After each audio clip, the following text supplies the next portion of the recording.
This is Chew on This with your host, Monique Baker McCormick, and her co-host, Michael Van Tull. Powered by the McCormick Report, Detroit's longest-running online community newsletter since 2008.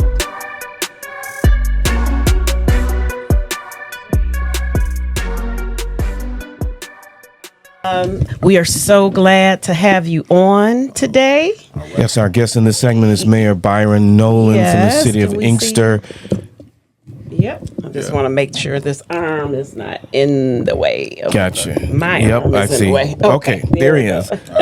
Well, welcome to Chew on This Detroit, Mayor. Thank you for having me. Thank you. Yes, and so we usually start by you just telling us a little bit about yourself, where you were born and raised, and then we'll just go from there. It's just a simple conversation. Yeah. I grew up in Inkster, Michigan, born and raised there. I had a great childhood. Dad worked for Ford Motor in management. Mom was a teacher in Inkster Public Schools.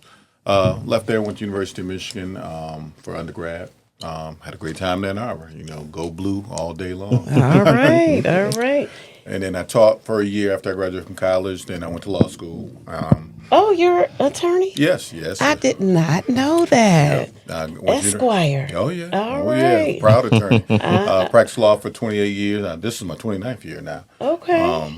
So I enjoy that very Did you much. have your own practice, or did you work for? When I first got out, I worked for Ernest Jarrett, who did a lot of police misconduct. He handled the Mallow Screen case back in the day. I don't know if you remember. He's a very prominent attorney. And then I worked for Floyd Allen and Associates, who had it's pretty well-known defense firm. And then I went out on my own and practiced, had my own firm for many years. All right. Well, my other life, I wanted to be an attorney. It's not too late. I keep getting that. I am a paralegal, though, and most people don't know that. I mean, I went back to school after I got my master's degree to get my paralegal degree. So that's how much I love law. Exactly. Yeah, it's interesting.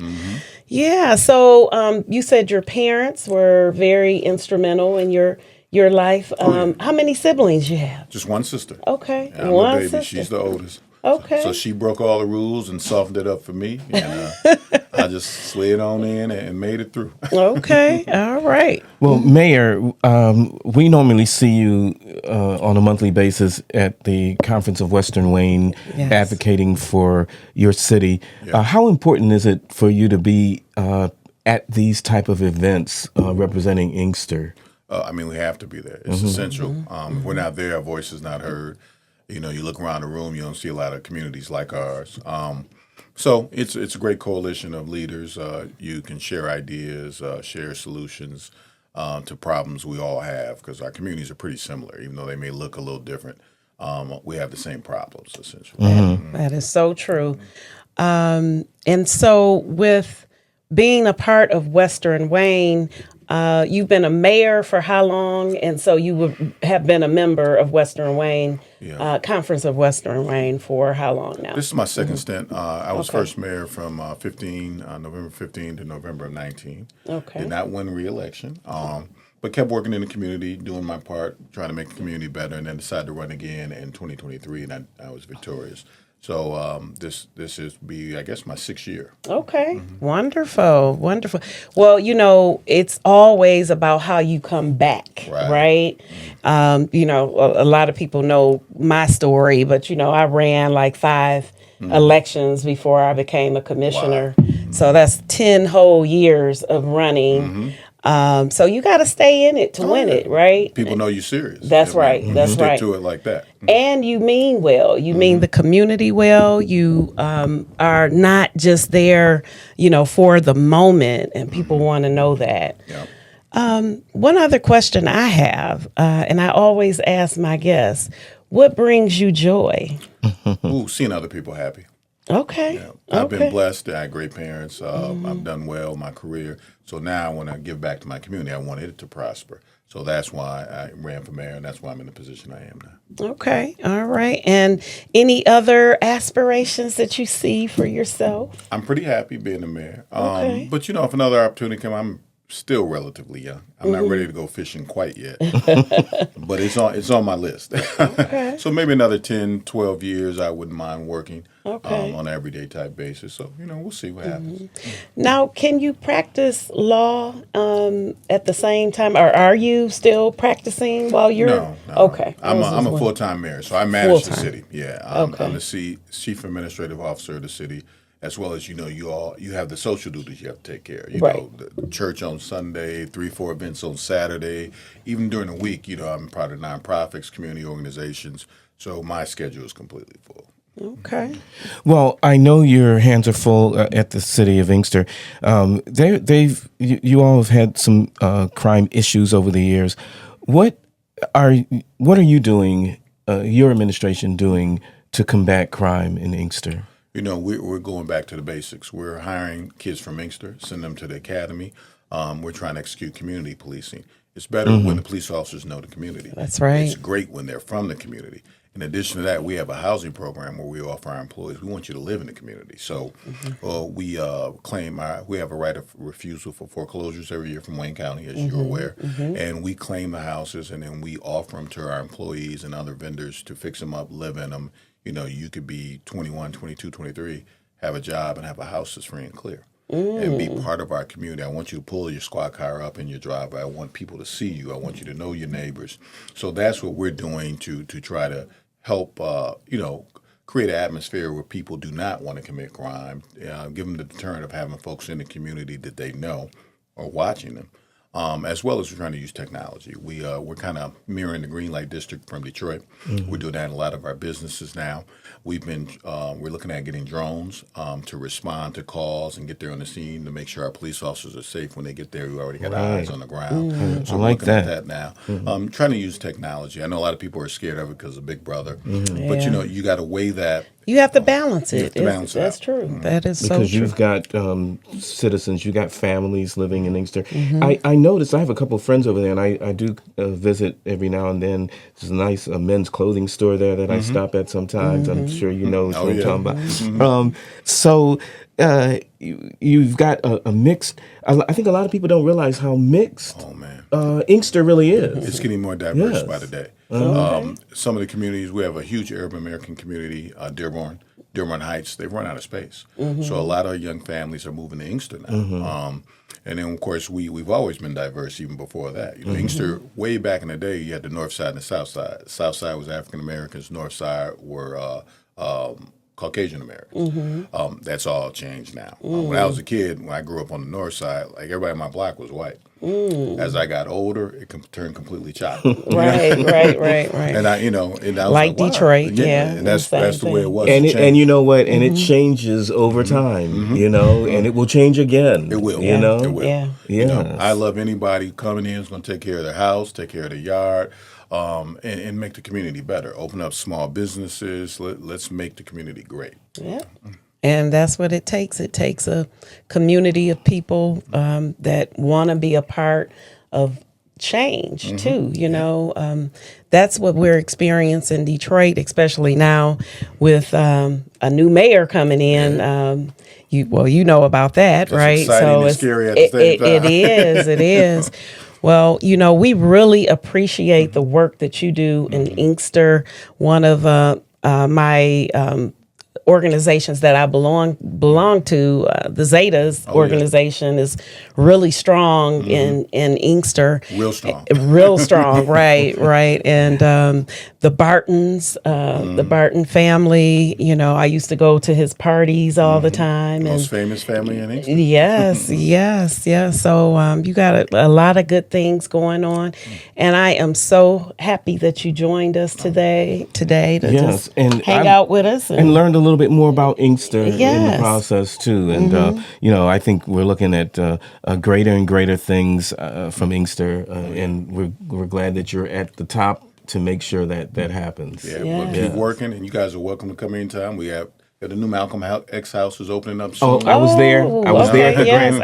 I was You there at did the go? grand Yeah. opening. Okay. Yes, Yeah. I was there that day. And I think I was out of town. But yes, when you have your big event, please invite me. I would love to come. Love to come. That'd be yes. great. Well, thank you. Thank you again. Thank you so for much. coming. Any last words you want to? No. I'm Anything? just, Inkster is just trying to grow. We're Okay. building new housing. We're trying to get some more commercial development on Michigan Avenue. We just want to grow and be a top-notch city. All right. Great. Mayor Byron Nolan, Yes. City of Inkster, thank you so Thank much you. for Thank you. being Thank here you with for us on coming. Chew on Yes. This Detroit. Yeah. We are back to chew on this with our very, very, very special guest here. I am so happy to see you. Mike, you want to introduce Lieutenant Governor Garland Gilchrist, Yeah. thank you so much for joining us here on Chew on This Detroit. So we're Hey, glad to see you. I'm happy to be here with y'all. This is Yes. fantastic. Congratulations on launching the platform. On Commissioner, you've been telling Detroit stories for a long time, and Michael, you have been obviously one of our most important griots here in the city. Thank you, sir. And in the county, in this region. I think y'all recognize how important it is for Detroiters in particular to know that our voices and our story, exactly. our Need to be experiences told. need to be centered Yes. in Yes. how decisions are made. So I appreciate that about y'all. Yes. Thank you so much. I've got some hard-hitting questions here, You ready but to let's go? let's go something soft first. What brings you joy? What brings me joy? That was too easy. No, it's a good one. And I want you to really tell us what Yeah. brings you real joy. I mean, I got more than one answer. That's fine if it's Okay. more than one Okay. answer. Well, I mean, look, the best decision I ever made was getting picked by Ellen Smith Gilchrist.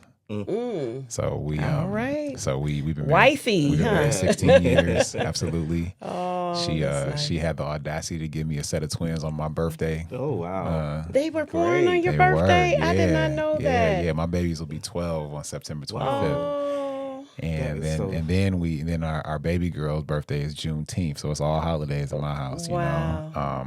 So they're great. They keep me really clear from a priority perspective. Yes, I'm they do. I'm the fifth most important person in my house. So that's Keeps you really cool. grounded. Hey, Yeah. no question. So I enjoyed it. I'm an only child, so the just observing sibling interaction Right. is just eternally and infinitely fascinating to me, like watching them. So that's really something. I also look, I love basketball, and I don't play as much basketball as I used to or would like to. now were you on the basketball team? I started playing competitive basketball when I was a 9-year-old on a 10 and under AAU team. And so I traveled all around the country playing basketball between the ages of 9 and 17. So you did take it serious. But but the thing about it though is when I was like in the 10th grade, I was like, you know what? I'm good, but I ain't good enough to go to the league. I'm not gonna go to the league. And so the two things happened there. One, I relaxed, and two, I actually played better.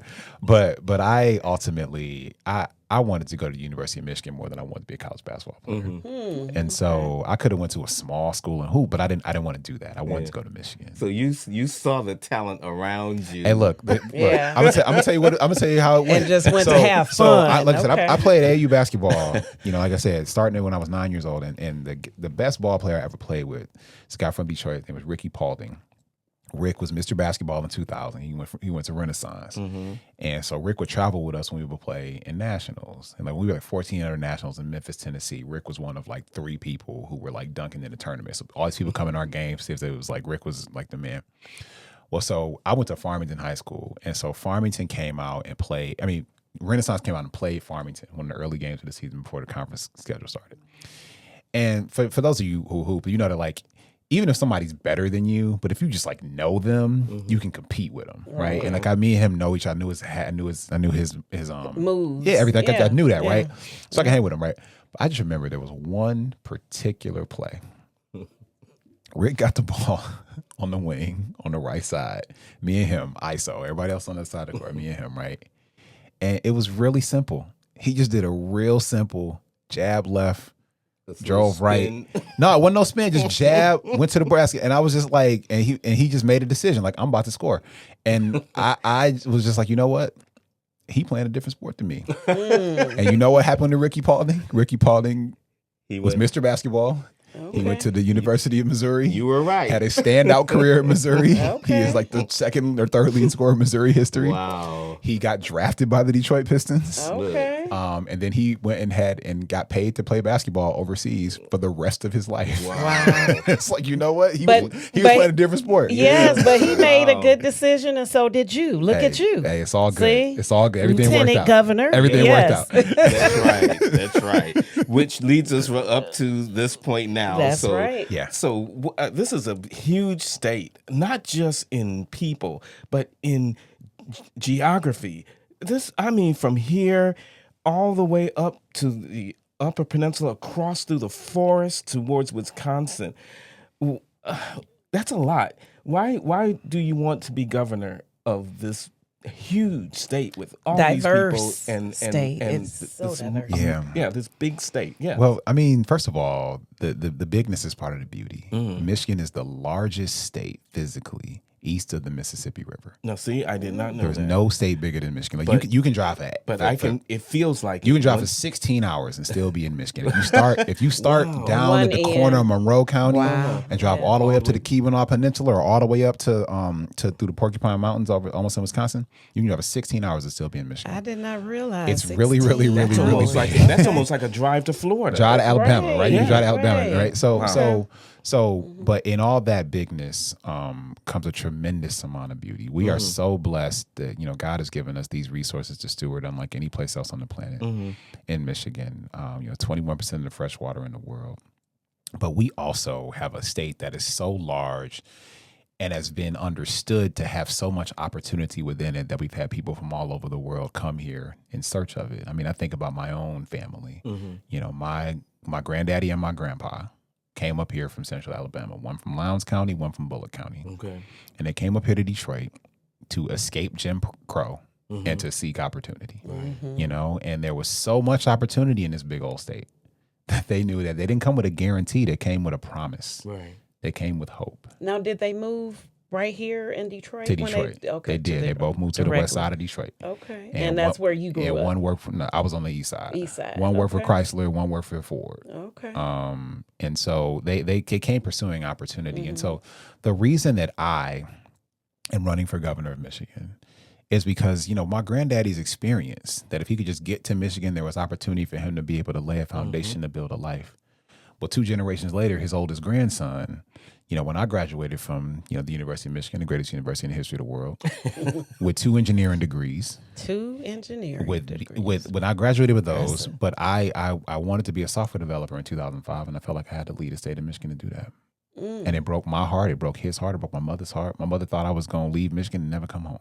I remember those days when Michigan was losing a lot of young people. I was heartbroken to be one of those people. Yeah. And so much so that the first business I started was called DetroitIntern.com. It was literally a jobs and internship website that said that if people could find an internship or a job, then they would stay in Michigan and not move to Seattle and work for Microsoft like me. Wow. I'm trying to build a Michigan where people know they can stay here and succeed, that they have pathways to be the person and the professional that they want to be, that they have an opportunity to pursue their dream of health and wealth and opportunity the way that they can do better here than any place else. And I just think it's up to us to work together to make that happen. And I'm going to be the governor to make that happen. Now, we have a lot of major issues that we're dealing with, not just in Southeast Michigan, but across Michigan. What are some of the main issues that you want to impact as governor? So as lieutenant governor, I've had the privilege to serve alongside Governor Gretchen Whitmer and to visit all 83 counties of this big, beautiful state more than 3 times. Wow. And so I have had thousands upon thousands of conversations with people in Michigan about what's important to them, about what they are excited about, what they are anxious about, fearful about, angry about, what matters the most to them. And the things that come up to me, it's fascinating how consistent the conversations are, even across communities. I hear about the issue of affordable housing. Do we have the housing community? Because I talk to people who are I'm 42 years old. I talked to somebody who's 40 years or younger, and they're like, well, I ain't never going to be able to buy a house. I don't know if I'll ever be able to The afford one. American dream. Yeah, I hear that was a the lot, too. anchor of it, right? Yeah. And so I've never been to a house. And so, I have, done the work to put money in our state's community development fund and to create new, more first time and next time home buyer programs and create a rate relief program that takes a point off of people's mortgage. We brought on 40,000 new housing units in the state of Michigan in the last 3 years because of the investments I've made. But there's still more. And then we need it because I talk to people who feel like they're just running in place. You feel like I'm working so hard and I haven't got a raise in 5 years. And the second that I get one, my rent went up. I feel like I've been stuck in this job, and I know there might be a better job 2 counties over, but I can't afford to leave. I can't get it. I've been me and my partner. We want to have a baby, but I can't afford the childcare in this community, or there might not be enough childcare in the community. And so those issues that I think about are how do we make it so that people feel like they can get ahead, not just run in place. Right. So that's housing, that it's access to health care, particularly mental health services. I talk to young men. Look, I had Cass won the state championship in football. And the Cass Tech football team came to see me in the Capitol. They requested a meeting with me. And when I was talking with them, and okay, I'm here, you got me. What do you want to talk about? Before I could have put the question mark on that sentence, they were like, we are worried about our friends' mental health. The state championship football team told me that. Yeah. And so I think about the work that I've tried to do to create things like I did with Senator Debbie Stabenow, like the Certified Community Behavioral Health Clinic program, several of which we have in Wayne County, that are serving people with their mental and behavioral health needs, regardless of their ability to pay, regardless whether they have insurance. It's about building an answer to the question, a solution to the problem. And I'm an engineer that likes to build solutions. Now, you just mentioned something that is dear to my heart, our young people. And, the Wayne County Commission Youth Council, when we first began the program. You founded it, didn't you? I did. I built it up from my office budget from the ground up. Yes. The first resolution that they created, it had to do with mental health in young people. These are 10 through 12th graders. And they said, we want help in this area. They're asking for help. And so that is a major point that you made and they made. And I'm glad you brought it up because that is, I agree with you. That is one of the major issues right now. And I think it touches a lot of families. I mean, it touches my family too. We've all have somebody in our family that is suffering from mental illness. And Monique, that's why earlier this year I joined the CNS Clubhouse, which provides some relief for those suffering mental illness, helps to find them jobs and things like that, keeps them occupied, gets them on the right track. And I think that's so important because I think Michigan right now is a little bit behind other states when it comes to addressing the mentally ill, especially if they're pulled over, especially if they're stopped on a call to a house or something. Well, a couple things are true here. So one, the status of our system now is in part the result of a 30-plus year disinvestment. Yes. Governor John Engler. And we all remember the that. Republicans in power in the 90s. They made a decision to disinvest in mental health resources. And what happened as a result of that? People who needed care, people who were in crisis, people who had emergencies, rather than being confronted with people who could help and service them, had confrontations with law enforcement. And look at the damage from and all those years. It is absolutely deadly and destructive. And so when I came in office, one of the first things I did was I co-chaired a task force on jail and pretrial incarceration. And went all over Michigan. And one of the things I saw was not only a jail system that was failing every community, but I heard the cries out from families and from law enforcement saying that we are not equipped, prepared, or positioned to be able to respond adequately to people who we know do not need to get locked up, but who need help, who need services, who need to be greeted by a medical professional or a social worker or someone to connect them to resources, not somebody to put them in the car and take them to jail for them not to be helped. And so that is that's part of what animated me to want to build statewide solutions to this challenge and to partner with these mental health services, which are administered primarily at and through the county level, to make sure that they are well supported, that they are a resource, that providers are held accountable, and that we can have, we have things happening so that people can get the care that they need and not instead be confronted by law enforcement who is not prepared or positioned to serve them. Yes, yes. Yes. Well, you know what, Lieutenant Governor, it is just such a pleasure to have you here. I know you have a busy calendar, but you took out the time to come and join us on Chew on This Detroit. And I just really appreciate you for that. By the way, we are having our official launch on August 24th from 10 to 2. You're welcome to come back and drop by if you like. We'll be right here. And yeah, if you have any final words you'd like to say. I want to thank you. And again, congratulations for launching this platform and continuing to use your voice, Commissioner, and just your services exemplary, and you embody something that a lot of people not only can be proud of, but that people look up to and who seek to emulate. And I think we have a better community because of that. And I just want to let people know that I am here to serve and to make sure that people know they can stay and succeed in Michigan, that dream of health and wealth is available to us and we can pursue it. And that it's up to us to work together to make it happen, though. Like that doesn't just happen. We have to make it happen. And that we have the power, the agency, and the potential to be able to build whatever we want to build in Michigan. I'm an engineer. Engineers make systems work for people. We find solutions or we build solutions. And I've heard the challenges here in our community. But I also see the opportunities. And the opportunities are in the people and their potential.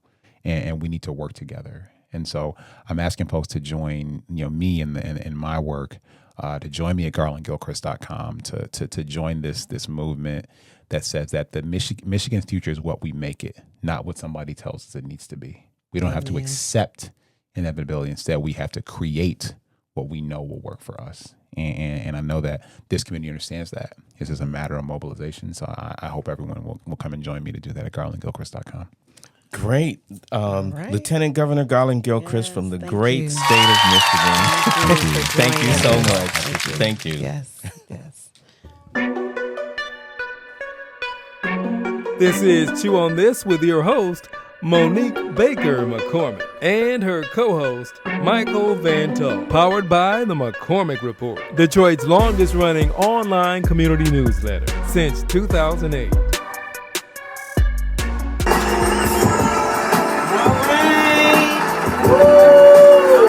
Hey, I like that sound.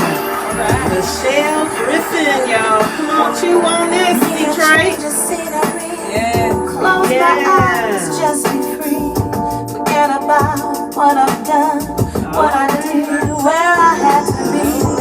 Sketching what was so unreal. Very and it changes special how I guest, feel. y'all. Developing an attitude. Very, So right now, our very altering own Michelle Griffin. Yes, nationally known music artist, winner of the Oprah Winfrey Pop Star Challenge. You all remember that? And she's known around town. We've got Around the Lachelle, world. Around the world. Yes. We got Lachelle Griffin in the studio. Thank you for coming to Chew on This Detroit. Oh, thank you for having me. I'm so honored to be here, and this is exciting for me, so I am ready. And you all can't see how beautiful this young lady is. She is I can so... see. I can see. Well, Mike, I'm not talking about you. I'm not blind or anything. I can see.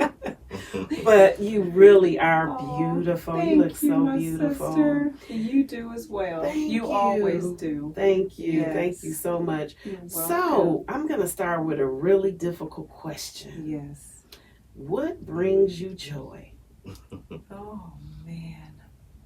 You know, I literally had to find joy again after losing I haven't lost her. My mom is with the Lord, but after my mom transitioned, I lost all joy. I wake up every day getting ready to call her just to hear her voice. I haven't changed anything out of my phone, so I literally had to pray and get in grief counseling to find the joy again. So I've been doing things to honor her. She said, get back into your music. Yes. And this is something that she wanted me to do when she was still alive. And she said, continue to write. That's something that I stopped doing. So I'm getting ready to get back into my writing and starting a grateful jar display.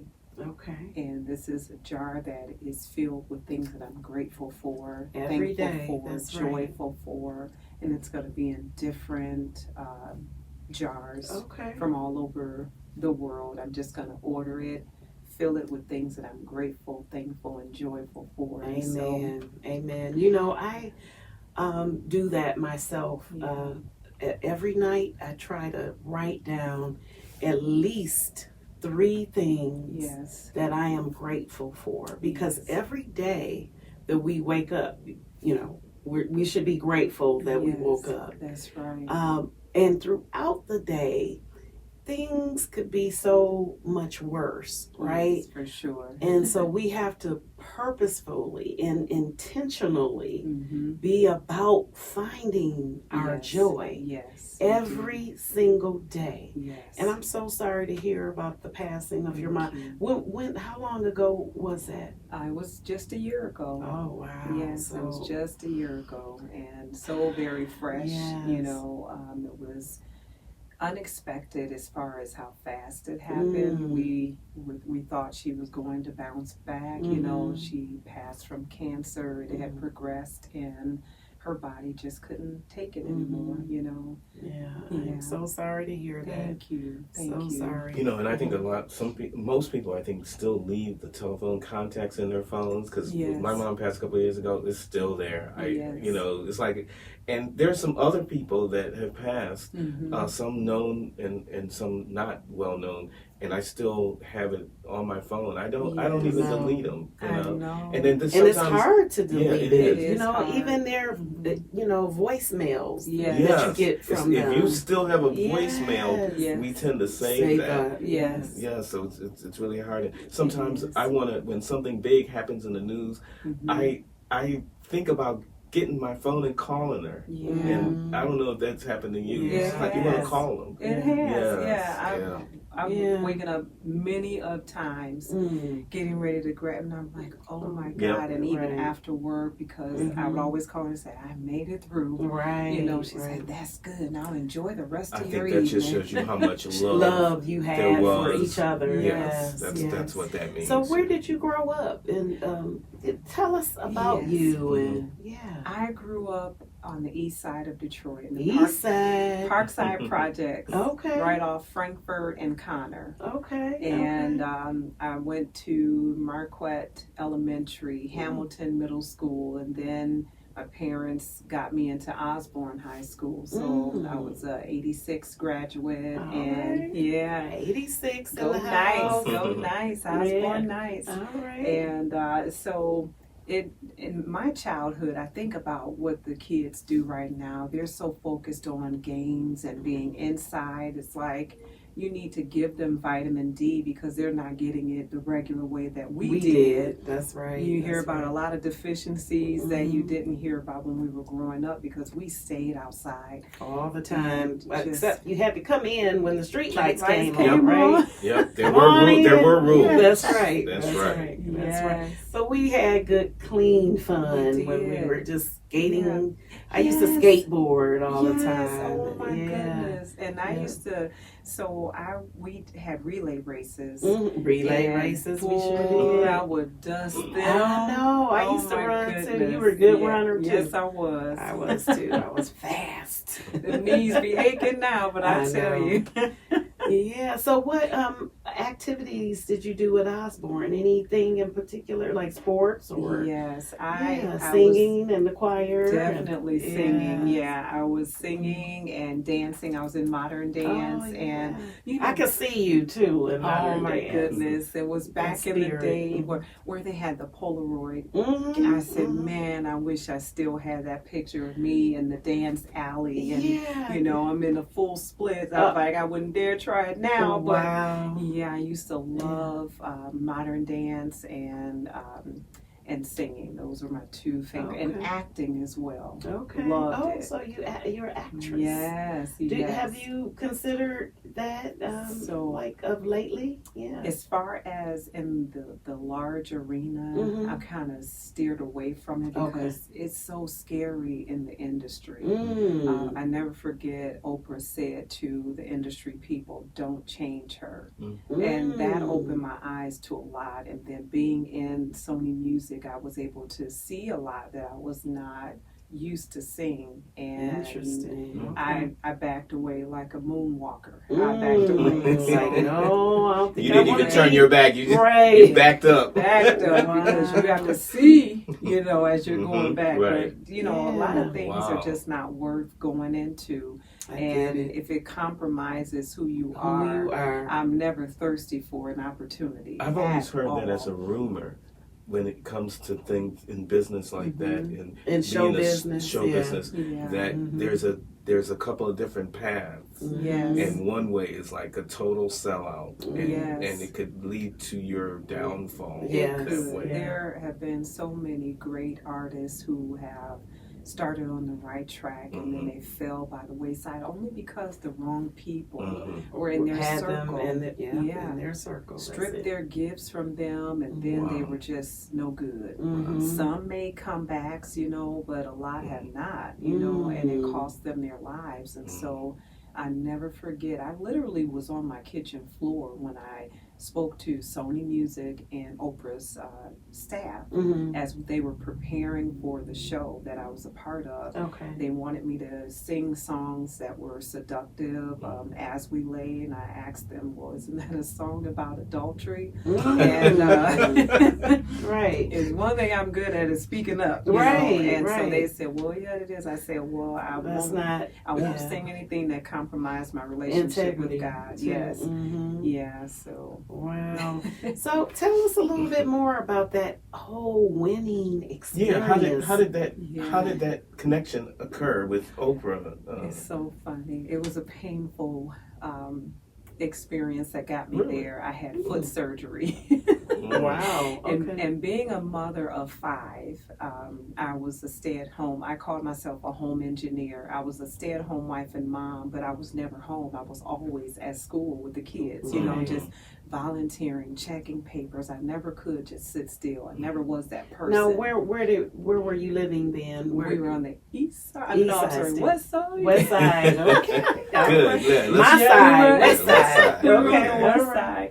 And I take that back because I have family east and west. Yes, you sure do. Mine's west. Mine's all west. Okay. Oh, yeah. And so I needed foot surgery so bad. My podiatrist said, you have a double whammy. I said, well, what's the double whammy? He said, you have arthritis and a bunion. And so that pain, this sharp pain just kept hitting. I said, I can't take it anymore. So when I went, he says, well, we can schedule you for surgery. You're going to be down for about 6 weeks. I said, I have 5 children. I don't know how it's going to work. Right. So my husband worked all day, and then, the church family, they came in and they helped. He would drop them off to school. They would pick them up from school, bring them back. He fixed my breakfast and lunch, put it in the refrigerator, made a makeshift box and string for me to pull it out. Yes. Oh, and so he made sure that I had food, and then by that time he was back to take care of the kids. And so during that time, I was on heavy medication, Vicodin, and I said, this stuff is crazy. I had to stop taking it. But I woke up in time, and my pastor used to always say, make sure you leave a pad and a pen on your nightstand, yes, because you never know. Those thoughts, you gotta write them down, right? Yes, and so I woke up in time to hear Oprah say, if you're a mom or a dad or aunt or uncle and you like to sing, send us your tape singing your favorite song a cappella. I wrote that information down. Next thing I know, I was knocked out again. I waited. I said to my husband, I said, Oprah has this, I said, Oprah has this thing that she's doing with mothers, fathers, and aunts and uncles, and he was against it. He said, Mm. "Well, I don't know," and I can imagine because I was recovering from foot surgery. Right. What are you trying to do Right. now? Like, And so, yeah. it took for the first lady's mother, who was the elder of the church, to convince him to do it. Okay. Don't hold that girl back. back. This is Yes. her time, Wow. So What after, church? I'm no Then. longer there now, but Faith Covenant Fellowship. The Okay. first lady has since passed. She Okay. passed a few weeks after my mom Oh, did. wow. Yeah, so that was tough as well. Yeah. Okay. And so you wrote it down and you made it happen. Yes. After You that. got a call. Got a Got that call. call. All right. They came to our house in an unmarked vehicle. They didn't want Okay. anyone to know Know who they Oh, were. so Oprah actually came? Her to staff. Her did. staff. Yeah, Okay. they came with everything set up in the Okay. living room, and so they sat there and they interviewed me and the whole family. After that, they said, "Well, what else do you all do?" They didn't want to leave, so I said, "Well, if we're not here, we're at church." And they got our pastor opened up the church, and we sat on the basically not in the pulpit, but on the stairs of Okay. it, and we all sang as a family. And of Oh, course, it was a nice. song that was familiar, so they couldn't record it when Right. they played it back on the show. It was just mute. Right. Okay. But they saw us all sitting there, and so Oh, nice. yeah. And then, so when you found out you won, Mhm. they flew you in there, and how did that happen? So what happened there? We had 4 shows.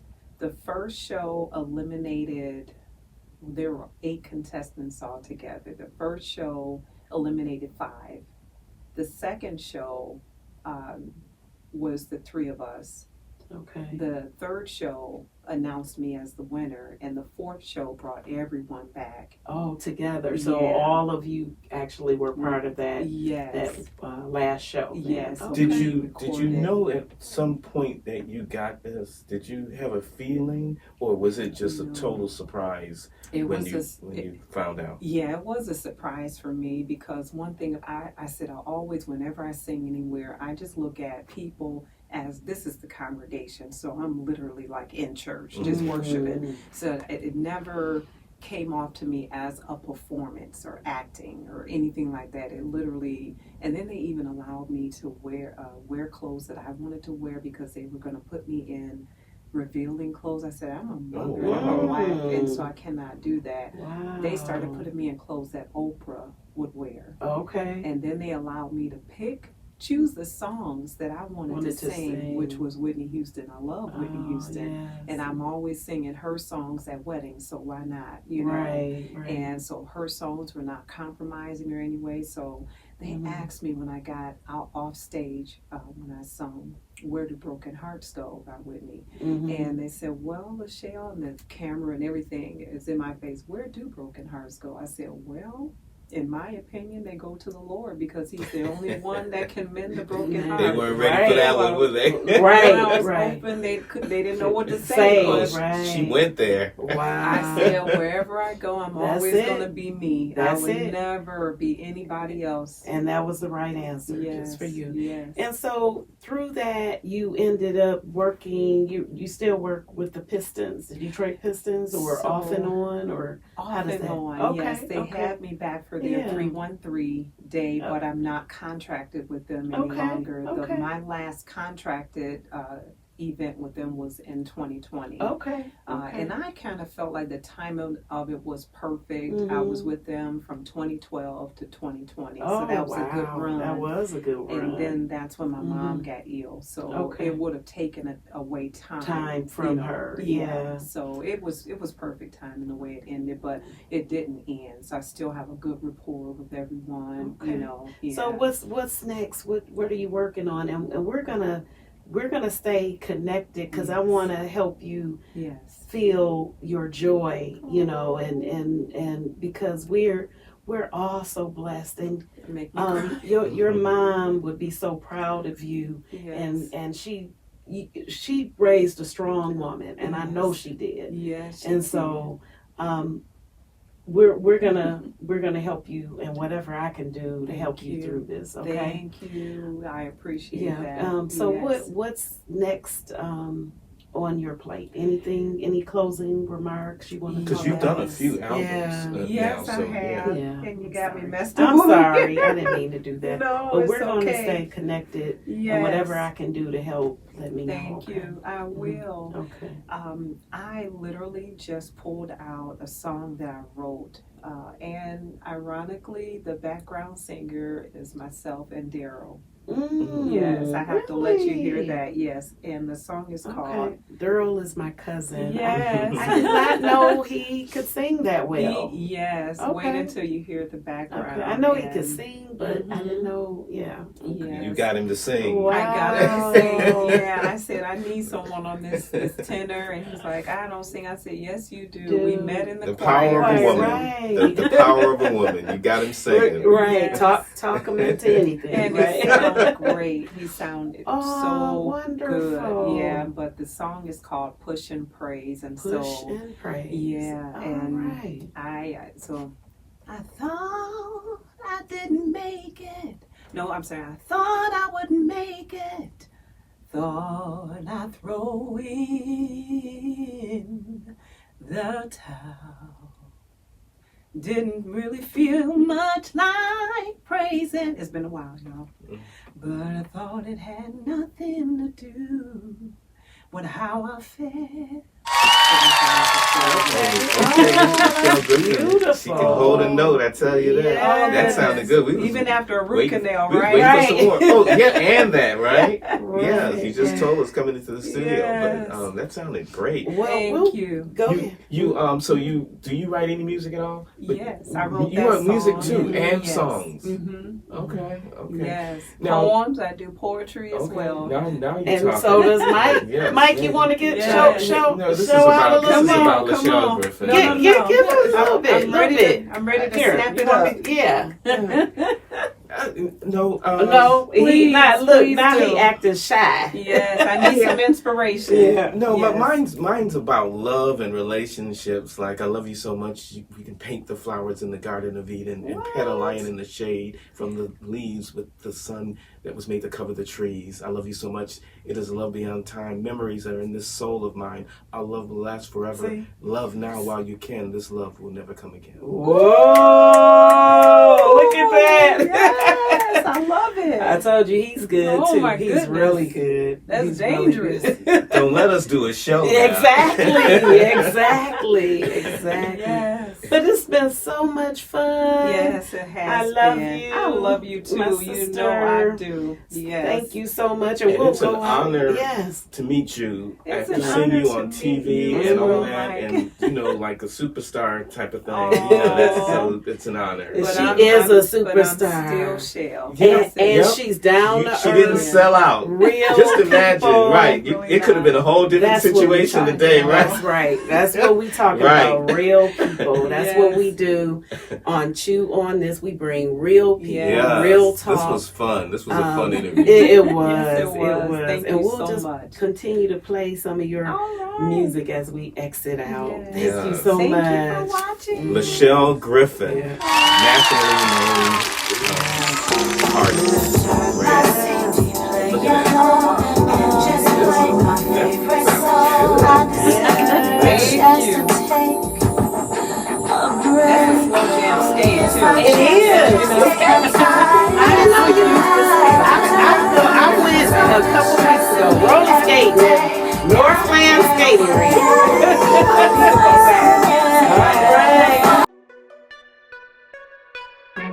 This is Chew on This with your host, Monique Baker McCormick, and her co-host, Michael Van Tull. Powered by the McCormick Report, Detroit's longest running online community newsletter since 2008.